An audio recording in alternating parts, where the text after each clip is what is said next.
વિસાવદરમાં જ્યારથી આમ આદમી પાર્ટીના કાર્યકર્તાઓ ઉપર ભારતીય જનતા પાર્ટી દ્વારા ક્યાંક પથ્થરમારો કરવામાં આવ્યો હતો, ગોપાલ ઇટાલિયા ઉપર પણ પથ્થરમારો કરવાનો પ્રયત્ન કરવામાં આવ્યો હતો, ત્યારથી જ ક્યાંક રાજકારણ ગરમાયું છે અને ગોપાલ ઇટાલિયા દ્વારા ફરી એક વખત ભારતીય જનતા પાર્ટી ઉપર પ્રહાર કરવામાં આવ્યા છે।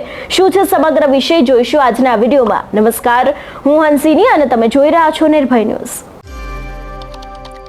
વિસાવદરમાં અત્યારે હાલ ત્રિપાંખીયો જંગ જામ્યો છે। એક બાદ એક નેતાઓ છે તે પ્રચાર પ્રસાર કરી રહ્યા છે અને ખાસ કરીને ગોપાલ ઇટાલિયાએ જે એક સભા સંબોધી હતી એની જ અંદર ગાંધીનગરથી આવેલા ભારતીય જનતા પાર્ટીના નેતાઓને લઈને તેમના દ્વારા આકરા પ્રહાર કરવામાં આવ્યા છે। સૌથી પહેલા તો ગોપાલ ઇટાલિયાને સાંભળીએ કે તે આ વિષયને લઈને શું કહી રહ્યા છે। ભારત માતા કી જય જવાન। મુંડિયા રાવણી ગામના સૌ ગામજનો, વડીલો, યુવાનો, આગેવાન શ્રીઓ, આપણા માતાઓ બહેનો અને અમારું આ હામૈયાથી સ્વાગત કર્યું આપણી દીકરીઓ, બધાયનો હું ખૂબ ખૂબ આભાર વ્યક્ત કરું છું। સૌને મારા પ્રણામ, સૌને રામ રામ।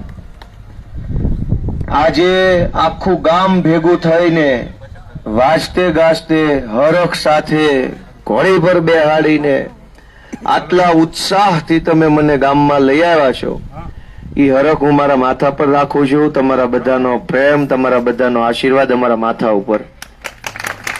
રાજકારણમાં બહુ ઓછા લોકોને જનતાનો જાજો પ્રેમ મળતો હોય છે, એમાંનો એક હું માણસ છું કે જે ગામમાં જાઉં છું ત્યાં મને બધા બહુ પ્રેમ આપે છે, આશીર્વાદ આપે છે। પણ જ્યારે સમાજ તમને પ્રેમ આપે, લોકો તમને ખૂબ આશીર્વાદ આપે, લોકો તમારા ઉપર ઓળઘોળ થઈ જાય અને લોકો તમને ઘોડીએ બેહાડે કે ખભે બેહાડે કે માથે બેહાડે, એનો અર્થ એ નીકળે કે તમારે લોકોના પગમાં બેહવાનું છે, માથે નથી ચડી જવાનું। અને એટલે આજે હું આમ આદમી પાર્ટીના વિસાવદર વિધાનસભાના ઉમેદવાર તરીકે તમારી પાસેથી આશીર્વાદ સ્વરૂપે મત માંગવા માટે આવ્યો છું। આ ચૂંટણીમાં હું છેલ્લા 2 મહિનાથી આખો ઉનાળો સવારથી લઈને રાતના 1 વાગ્યા સુધી સળંગ 2 મહિના કોઈ રજાનો દિવસ રાખ્યા વગર આખા વિસાવદર વિધાનસભાના તમામ ગામડાઓમાં 2-5 ગામને બાદ કરતા મારી મેં મીટિંગ કરી, હજારો લોકોને મળ્યો, મેં એમની પાસેથી પ્રશ્નો જાણ્યા, મેં એમની પાસેથી એમના મુદ્દા જાણ્યા અને બધા જ લોકોની સમસ્યા, પીડા, વેદના, વ્યથા બધું જાણીને આજે હું તમારી વચ્ચે આવ્યો છું। દોસ્તો, ચૂંટણી આવી છે અને ભાજપના ધાડે ધાડા ઉતરી ગયા છે। એટલા બધા નેતાઓ આવ્યા છે કે એની વાત પૂછો। તમે ચારેય બાજુ ગામડે ગામડે જોવો તો નેતાઓની લાઈનો લાગી છે।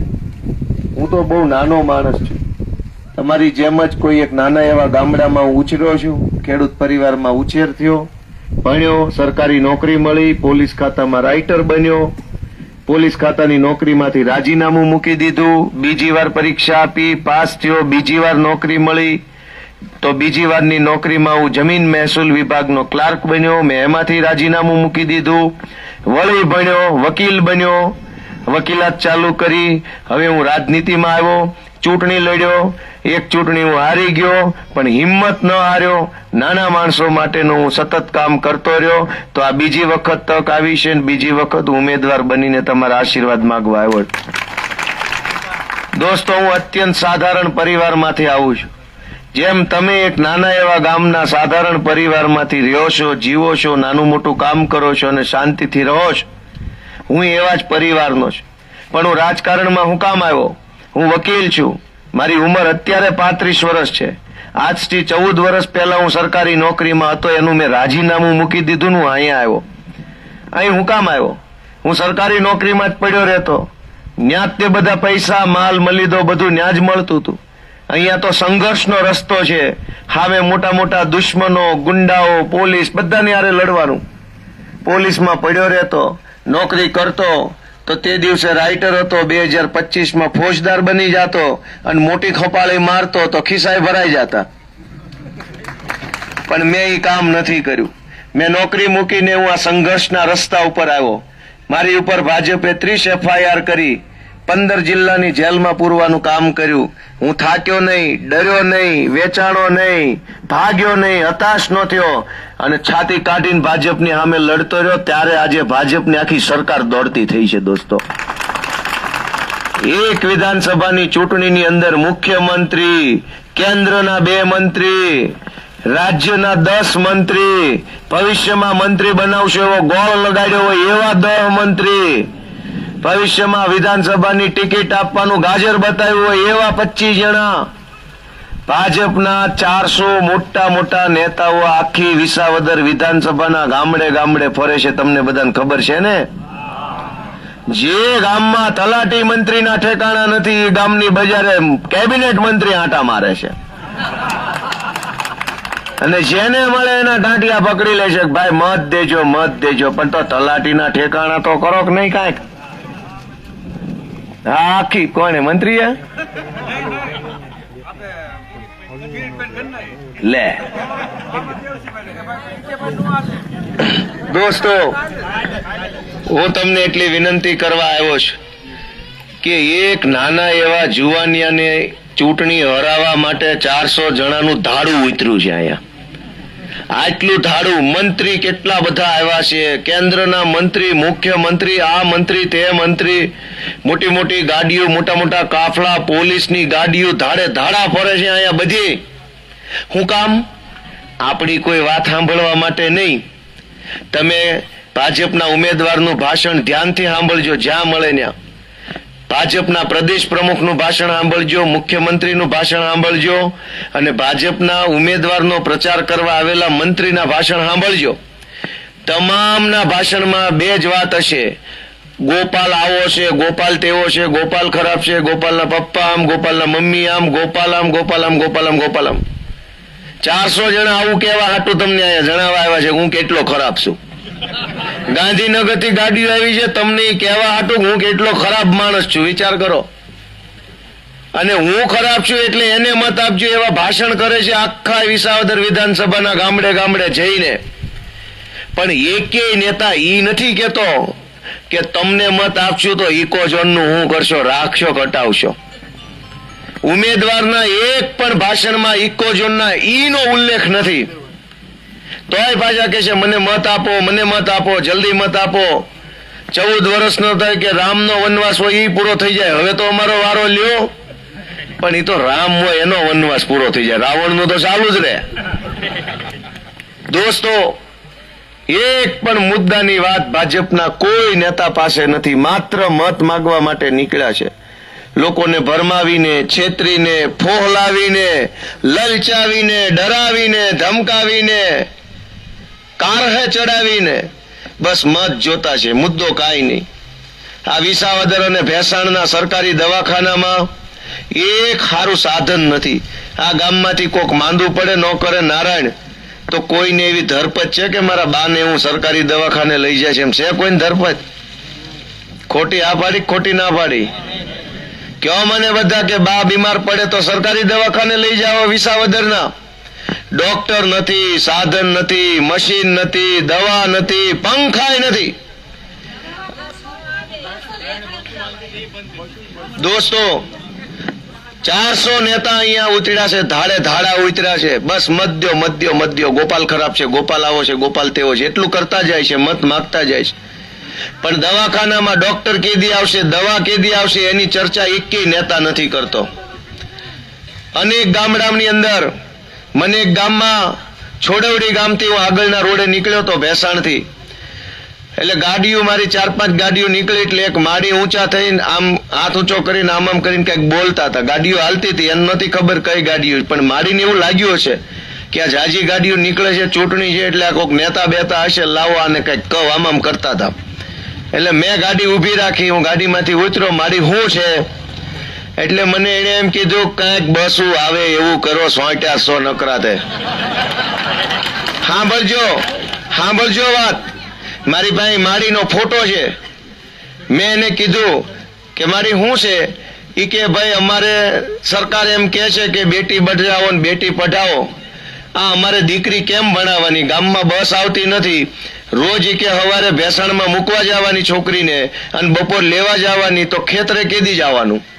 આખો સવારે લેવા, બપોરે મૂકવા જવાની. એક જણું એમાં ને એમાં રહેશે. અમારે છોડીયું ભણાવવી હોય તો તમે બસ મોકલો તો બસમાં સવારે જાય બપોર પાછી આવે. આ વેદના મને એક માળીએ કીધી. મેં એનું નામ સરનામું લખી લીધું ને મેં એને કીધું કે માળી જે બસ નથી આવવા દેતા ની ભાજપ વાળા ને, હું હાવણા વાળો છું મેં કીધું, અને બસ આવે એની કોશિશ કરવા હું તમારા આશીર્વાદ માંગવા આવ્યો છું. અહીંયા બહેનોએ બસની ફરિયાદ કરી. દોસ્તો, મારી તમને એટલી વિનંતી છે કે 400 નેતાનું ટોળું ઉતર્યું છે વિધાનસભામાં, ગામડે ગામડે આંટા મારે છે. માણા ભાડું નથી થતું અને વાહે પડે છે, કેમ કે આને કોઈ મળવા તૈયાર નથી, એટલે ગામ એને જોઈને ભાગે છે, ઓલા વાહે થાય છે, ઘડીક ઉભા રહ્યો. પણ દોસ્તો, કામની વાત કોઈ નથી કરતું. મુખ્યમંત્રી અહીંયા વિસાવદરમાં આવ્યા, 1 કલાકનો કાર્યક્રમ ને અડધી કલાકનું ભાષણ કર્યું કે વિસાવદર તો ક્રાંતિની ભૂમિ છે ને આમ છે ને તેમ છે ને બધું કીધું, પણ બસ ક્યારે આવશે ને કોઈ દી ન કીધું. વિસાવદરના લોકોના વખાણ કર્યા, એ બરાબર છે, પણ તમે કઈ વખાણવા લાયક કામ કર્યું છે કે નથી કર્યું એની ઉલ્લેખ વિસાવદરના મુખ્યમંત્રીના ભાષણમાં નહોતો. હજારો નેતા આવ્યા છે, કાફલા આવ્યા છે, મુદ્દાની વાત કોઈના મોઢે નથી. ગામડામાં અનેક એવા ગરીબ માણસો રહે છે જેની પાસે બીપીએલ ના કાર્ડ નથી. 2 કિલો 5 કિલો ઘઉં ચોખા મળે તો ખાઈ પીને મજા કરે, પણ ગરીબ માણસને બીપીએલ નું કાર્ડ નથી મળતું, ને જેને જરૂર ન હોય એની પાસે બધુંય મળે. છતાંય સરકાર બોલવા તૈયાર નથી કે ગરીબ માણસને આવો અન્યાય કેમ કરો છો. કોઈ બોલવા તૈયાર નથી. અનેક એવા ગરીબ માણસો છે જેને ઘરનું ઘર નથી, રહેવા માટે ઝૂંપડા કાચા પાકા બાંધીને રહે છે. કોઈએ કઈક પેશકદમીમાં મકાન બનાવ્યું, મકાન બનાવવાનો પ્લોટ નથી કેટલા ગરીબો પાસે. સરકાર પાસે આશા રાખે 100 વારીઓ પ્લોટ આપે તો મારું મકાન બનાવું, પણ કોણ ગરીબોને 100 વારીયા પ્લોટનો ભાવ પૂછે? એ તો મોટા મોટા માણસોની સરકાર છે મિત્રો. ભાજપ એટલે મોટા મોટા માણસોની સરકાર, મોટા મોટા નેતા, મોટી મોટી વાતો. હવે આપણે રહ્યા ગામડાના નાના માણસ, આપણી તો વાત બહુ નાની હોય. આપણો પ્રશ્ન કેવડો હોય?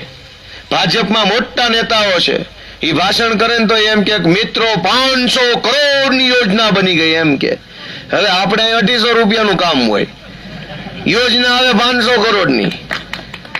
આપણી તો કોઈ વાત સાંભળવા વાળું નથી. હું તમને એમ વિનંતી કરું છું કે આપણે રહ્યા ગામડાના નાના માણસો, આપણી જરૂરિયાત નાની હોય, આપણો મુદ્દો નાનો હોય. આપણો મુદ્દો કેવડો હોય?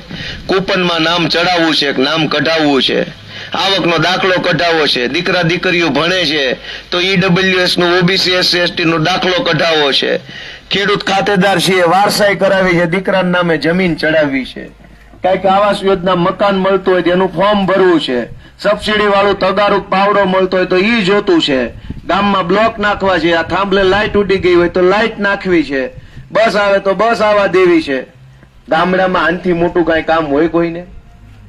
કયો છે મને બધા? આપણે તો કામ જ નાનું પડે. જીબી માંથી કઈક લાઈટ નું મીટર જોતું હોય ખેતરે તો મીટર ની જરૂર પડે, સર્વિસ લાંબી કરવી હોય તો એની જરૂર પડે. આપણે કઈ એવી જરૂર ન હોય કે મુંડિયા રાવણી એરપોર્ટ બનાવી દો કે અહીંયા મોટી યુનિવર્સિટી. આપણે મોટું કામ નથી કરાવવું, આપણે તો કામ જ નાનું પડે છે. અને ભાજપ પાસે મોટા માણસો છે, એ મોટા માણસો આપણા મતથી જીતી જાય ને તો ઢવડાતા ગાંધીનગર સુધી જવું પડે. આપણા જેવા માણસોને તાલુકા બાદનું કામ ન પડે. તાલુકાનો ટીડીઓ, તાલુકાનો મામલતદાર, તાલુકાનો ફોજદાર અને ગામનો તલાટી, આટલા લોકો જો હખણા રહે ને તો આપણે કોઈનું કામ પડે એમ નથી આખી જિંદગી. વાત સાચી કીધી ખોટી કીધી? હવે ગામમાં આટલા જ માણાનું કામ પડે ને એ રીતે આખી જિંદગીમાં 4 વાર જ કામ પડે, અને તેથી જ ઓલા સીધા ન હાલે. આમાં હજારો માણસો, અહીંયા ઘણા માણસો એવા બેઠા આખી જિંદગી વહી જાય તો ફોજદારનું કામ ન પડે, આખી જિંદગી વહી જાય તો ટીડીઓ નું મોઢું જોવાનું મેળ ન આવે. દોસ્તો, હું તમારી જેમ નાનો માણસ છું, મારી પાસે મોટી મોટી વાત નહીં હોય, પણ તમારા નાના નાના કામની અંદર હું મોટી રીતે મદદ કરી શકીશ, એ મારી જવાબદારી છે. દોસ્તો, હું નાના કામમાં આવીશ, મને તમે નાના નાના કોઈ પણ કામમાં લઈ શકશો. હું વકીલ છું, મેં સરકારી નોકરી કરી છે 1 નહીં 2 વખત, અને ધારાસભ્ય તો ધારાસભ્ય, હાલો નહીં તો રાજકારણનો મુદ્દો થઈ ગયો. હું તો ભણેલો એટલું છું કે અહીંયા કોઈક દીકરા દીકરીઓ ભણતા હશે ને ભણતર ગણતરનું માર્ગદર્શન જોતું છે ને તો મારી જેવો માણસ આપી શકશે. તલાટીની પરીક્ષા આમ અપાય, પીએસઆઈ ની આમ અપાય. બીજા કયા માણસ એટલું ભણેલા રાજકારણમાં 8 પાસ તો ગૃહમંત્રી છે, એની કરતા આપણી દીકરી વધુ ભણી છે. હું તો તમને રાજકારણ સિવાયની રીતે ઉપયોગી થઈ શકીશ, કેમ કે હું એટલું ભણેલો છું. કાલે આ ગામમાંથી કોઈક આવે વિસાવદર કે અમારો દીકરો 12મા સાયન્સમાં ભણી રહ્યો, કઈ લાઈન લેવી તો હું સારી લાઈન બતાવી શકીશ. એટલું ભણેલો તો હું છું જ. દોસ્તો, હું તમારી પાસે આશા રાખું છું કે આખું ગામ તો મને આશીર્વાદ આપવાનું છે. તમે અહીં આવીને અકડેઠઠ બેહી ગયા એટલે એમાં બધું આવી ગયું, કહેવાપણું નથી. પણ તોય હું કહું છું કે આ લોકો ધાડું લઈને આવ્યા છે, ગામડે ગામડે માણસોને ભોળવે છે, છેતરે છે, અફવા ફેલાવે છે, ખોટી દિશામાં ભ્રમિત કરે છે. ભાજપના નેતા અનેક ગામમાં જઈને એવું કહે છે કે સરકાર તો અમારી ભાજપની છે, એ કે આ એક આવી જાય તો શું કરશે, તમારા કામ નહીં થાય. મેં કીધું ભાઈ, વિધાનસભામાં ભાજપના 160 નું સંખ્યાબળ છે, 160 પાડા બેઠા છે પણ હાવ રેઠા છે. મને જરાક ગામ મત આપીને ગોવાળ તરીકે એના બેહાર છે તો પાડા સારીશ કીધું. 160 પાડા બેહાર્યા છે. જનતા માટે એક શબ્દ ન બોલે પણ રેઠા પાડા બેહવા દેવાય એમ કયો જઈ. અને પાડા હોય એટલા ગોવાળની જરૂર પડે કે જથ્થાબંધ પાડા ઉપર એક જ ગોવાળ હોય તો એક જ છે અહીંયા તે એક ખોને. અને નામય ગોપાળ પાછું ગોવાળ જ તે. તમારે ઈ કે અમારી સરકાર છે અને આ આવશે વિરોધ પક્ષમાં કામ નહીં થાય. હું ખાલી ચૂંટણીમાં ઉભો રહ્યો તા આખી સરકાર દોડતી થઈ ગઈ જાય, બજારે ચડી ગઈ, રોડે ચડી ગયા મંત્રી. હજુ તો હું ઉમેદવાર છું, હજુ તમે મત આપ્યો નથી, હું કઈ બન્યો નથી, ત્યાં મંત્રી ઉભી બજારે ચડ્યા છે. તમારા આશીર્વાદથી ધારાસભ્ય બનીશ. આખી સરકાર જો ખેહી ના લાવી શકતા હોય 2 રોડ નહીં લાવી શકું. સીધી સરળ વાત છે. પણ મિત્રો, આપણે એક બહુ સમજી વિચારીને નિર્ણય લેવાની આ ક્ષણ છે. એ લોકો માટે ઇજ્જતનો સવાલ છે. ચૂંટણી વિધાનસભામાં ભાજપનું સંખ્યાબળ 160 ધારાસભ્યોનું છે. આ આખી વિસાવદર વિધાનસભામાં ભાજપ ચૂંટણીમાં ફોર્મ ન ભરે તોય એની સરકારને કાંઈ વાંધો આવે એમ નથી. એની સ્પષ્ટ બહુમતી છે. તોય તે આખા ગુજરાતના બધા નેતા અહીંયા ઉતાર્યા છે. શું કામ? એના માટે ચૂંટણી વટનો પ્રશ્ન છે કે એટલા વર્ષથી બળ કરે છે પણ મેળ નથી પડતો. કદાચ આ વખતે વારો આવી જાય તો એના માટે વટનો પ્રશ્ન છે. પણ આપણા માટે જીવન યા મરણનો પ્રશ્ન છે. આપણા માટે આપણી માં જેવી જમીન છીનવાઈ જશે કે રહેશે એનો પ્રશ્ન છે આ ચૂંટણી. નવી જમીન માપણી આવી દોસ્તો. ઇકોઝોન તો ઇકોઝોન. અને તમે પ્રવીણભાઈ કહો છો ને ઇકોઝોન નું, મને તો આ હારા એવા લાગે છે કે નવું ગતકડું ચૂંટણી મોજ લાવે ને ઇકોઝોન હટે છે એવું કઈ ખોટું ખોટું કહી દે, ટીવી વાળા બતાવી દે, અડધું ગામ આમ ને અડધું ગામ આમ. આવતા વેત જ નહોતું ઓલું પ્રોટેક્ટેડ ફોરેસ્ટ પીએફ ની જમીનનું ગતકડું ફેલાયું, ખબર છે? આ દુધાળા, માણંદિયા, શોભા વડલા. આવતા વેત કિરીટભાઈ ખોટું, હજી ઉમેદવાર જાહેર થયા પહેલા જ દિવસથી ખોટો કાગળ બહાર પાડ્યો કે આ 10 હા હતું, હા એટલે હા તમારું હતું. હાવ ખોટો કાગળ આવતા વેત બહાર પાડી દીધો. એમ તો પેરિસ બનાવવાનું છે. હવે મુંડિયા રાવણી નામ બદલીને પેરિસ કરવાનું છે. દોસ્તો, એ તો બધી વાતો છે. ભૂપતભાઈ કે ચંદ્રન મંગળ બનાવવું, ઓલો કે પેરિસ બનાવવું. હવે ઈ 2 માં ડખો છે. જોયો કે નહીં વિડીયો?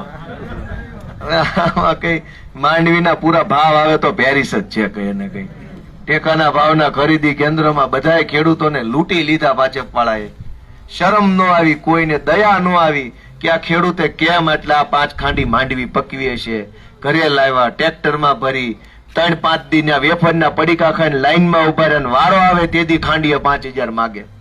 કોઈને શરમ ન આવી કે આ મફત નથી આવતું, આ કઈ આમ ખોબો ધર્યો ને ઉપરથી પડી નથી. ભાઈ, બળ કર્યું છે, લોહી રેડ્યું સાહમાં, તેથી માંડવી પાકી. પણ એ વાતની ભાજપના એકેય નેતાને શરમ ન આવી કે કેમ ખેડૂતને લૂંટવા.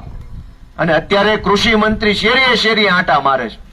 કેટલું કેવા મત દેજો, મત દેજો, પણ કરશો હું? આ ગુજરાતમાં આ હું હમણાં પુરવઠા અધિકારીને મળ્યો હતો. મેં કીધું, સાહેબ આ દારૂ જોઈએ એટલો મળે છે ને ખાતર કાં નથી મળતું? દારૂ પર પ્રતિબંધ છે તો દારૂ જોઈએ એટલો મળે, હોમ ડિલિવરી, ફોન કરો ને આવી જાય. અને એમાં કોઈ દી માલ ઘટતો ન હોય, સ્ટોક જ હોય. ખાતરમાં કોઈ દી માલ પૂરો ન હોય. 5 થેલી જોતી હોય તો કે 1 મળશે ને 1 જોતી હોય તો કે અઠવાડિયા પછી આવશે. ડેપો બંધ છે, ખટારો ન થયો. અને દારૂના ખટારા ટાઈમે આવી જાય ને ગામો ગામ આવી જાય છે. તો સાહેબો અને નાના ખેડૂત હોય, નાની જમીન હોય, એને તો 1 થેલી કે 2 થેલીની જરૂર પડે, એમાં ઓલો ભાણીઓ ભેગો આપે કે આને લઈ જવાનો. તો આ કૃષિ મંત્રી બજારે બજારે ફરે છે ભાજપ હાટુ મત માગવા માટે. એને શરમ નહીં આવતી હોય? મત માગે છે તો જવાબ કેમ નથી આપતા કે આ ભાણીઓ પરાયણનો હુકામ આપો છો? તમને અમારા ભાણિયાને દેવા 600 રૂપિયા નથી, આ તમારા 600 દેવા પડે છે. અને ઉછીના લઈને ખાતર લેવા ગયા હોય, કોઈને શરમ નથી. કાકાએ દાંત કાઢે સામે જો બેટા બેટા ઉપર ફોટામાં ઉપર કાકો દાંત કાઢે છે. એ કે ખેડૂતોને બરાબર ના લૂટ્યા છે, મજા આવે છે, મજા આવે એમ કે જો દાંત કાઢે જો. ઈ નહીં ઉપર ફોટામાં એ બરાબર ના લૂટ્યા, મજા આવે મુંડિયા રાવણી વાળા. દોસ્તો, હું તમને વિનંતી કરવા આવ્યો છું કે આ વિધાનસભાની ચૂંટણી છે એ ગુજરાતની રાજનીતિનો ઇતિહાસ બદલવાની ચૂંટણી છે. આ વિધાનસભાની ચૂંટણીમાં તમે જે નિર્ણય લેશો એ નિર્ણયથી આખા ગુજરાતના ખેડૂતોનું, ગામડાનું, ગરીબ માણસોનું, મજૂરી કરતા વ્યક્તિઓનું ભવિષ્ય નક્કી થશે. ભાજપ કરોડો રૂપિયા લઈને આવ્યું છે ચૂંટણી લડવા માટે. ગામડે ગામડે ઓફરો મારે છે. 5 રૂપિયાની જે વસ્તુની કિંમત હોય, એટલે શું થયું? ઠીક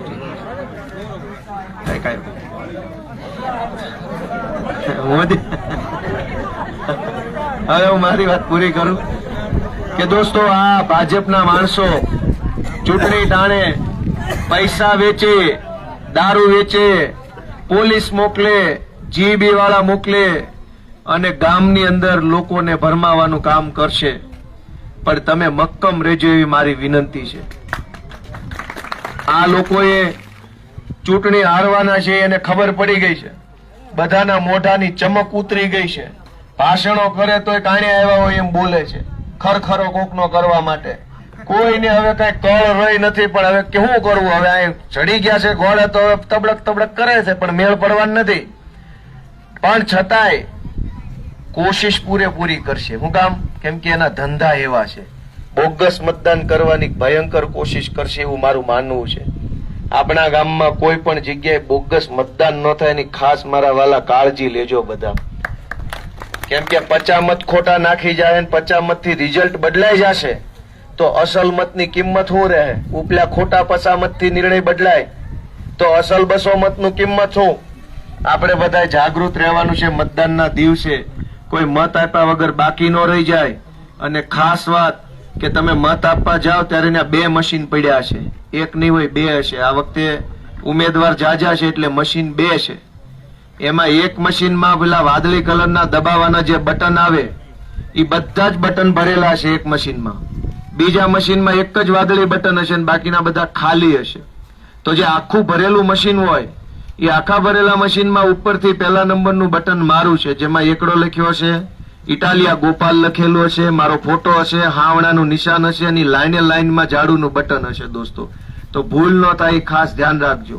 મતદાનના દિવસે સવારે થોડાક સક્રિય લોકો હોય એ પહેલા મત આપવા જાય તો મશીન ક્યાં પડ્યા છે, કેમ પડ્યા છે, ડાબી સાઈડ કયું છે, જમણી સાઈડ કયું છે, આખું ભરેલું મશીન કેન્કોર છે, એક બટન વાળું કેન્કોર છે, એ બધું જોઈને પછી ગામમાં બહેનોને, વડીલોને, વૃદ્ધોને બધાને માહિતી આપો કે ભાઈ આવી રીતે તમારે બટન દબાવવાનું છે.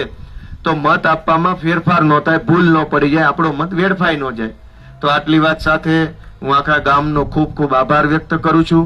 અને ચૂંટણી પછી પરિણામ જે આવે તે, પણ હું ફરીથી એક વખત તમારો આભાર માનવા માટે ગામમાં ચૂંટણી પછી પાછો આવીશ. કેમ કે ચૂંટણી પહેલા હું 2 વખત બધા ગામમાં, આપણા ગામમાં પહેલી વાર આવ્યો છું. લગભગ 90% ગામમાં હું 2 વાર ગયો છું.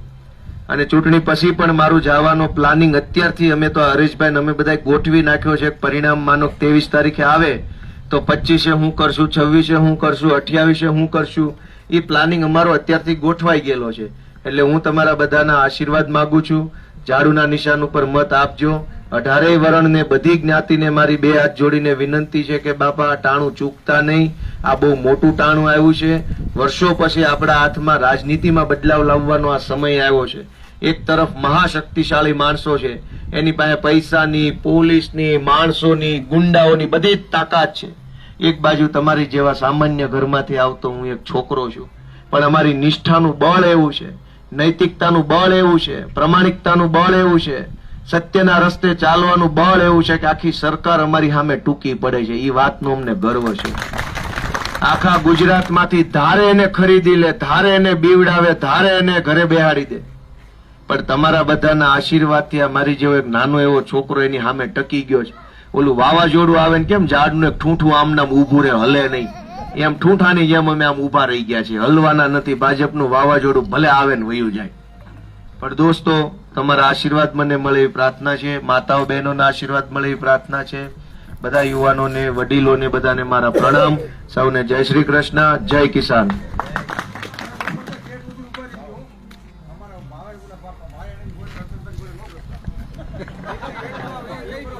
એમાં એવું થાય એમ છે એ વાત ના સાંભળો તો ખરા. આમાં સેજે તે હાઠીકું ખૂતે એમ છે. એવો જો ભાજપને સપનામાં વેમ હોય તો આ 400 જણા ધાડું ન ઉતર્યો, 3 જણા આવીને ખેલ પાડી દીધો હોય. એ તમારો હક છે, એ તમારો હક છે, પણ નો હલે ભલામણા. સરકાર હલાવવા નીકળ્યા છે, અમે થોડા હલવાના થઈ. તમારું શું માનવું છે આ વિષયને લઈને અમને કમેન્ટ કરીને ચોક્કસથી જણાવજો. તેની સાથે જ અમારી ચેનલ નિર્ભય ન્યૂઝને લાઇક, શેર અને સબસ્ક્રાઇબ કરવાનું ભૂલશો નહીં. નમસ્કાર.